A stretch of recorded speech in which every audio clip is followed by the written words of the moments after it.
আসসালামু আলাইকুম গাইস, আছি তেরশ্রী বাজারে দেখেন দুধের বাজার।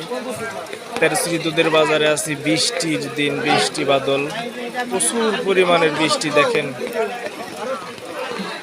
দুধের যারা কিনতেছে, দুধের বিক্রি করতে কিন্তু অনেক ভিড় জমছে। আর যান শেষ এই এত কষ্ট করে দেখেন দুধ বেচতে হইতেছে বৃষ্টির ভিতরে। এই যে আসলে এইরকম মেঘ বৃষ্টিতে ভিজেই কিন্তু গরুর ঘাস কাটতে হয়। সকালবেলা ঘাস কাটছে, মেঘ বৃষ্টিতে ভিজে, আবার হইতেছে বাজারে আইসে দুধ নিয়ে অনেকে খাওয়া হয়েছে, আবার না খাওয়া হয়েছে।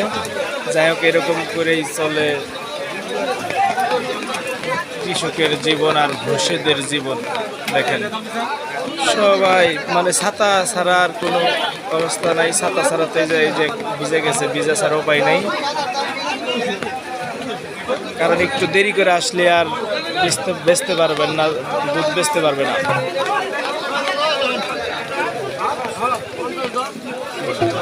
এটা দাম নিয়ে কষাকষি হইতেছে, দাম দর নিয়ে।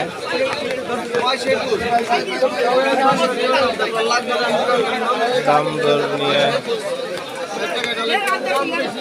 ভালো দুধের ভালো দাম, একটু নর্মাল হলে নর্মাল দাম।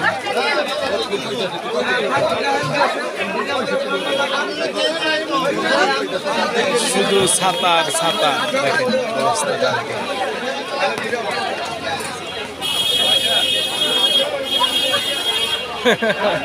অনেক ভালো লাগতেছে কিন্তু, যাই হোক কষ্ট করে হইলেও অনেক ভালো লাগতেছে। এই যে একজন সে নিজেই দুধ দিতেছে ঢাইলে।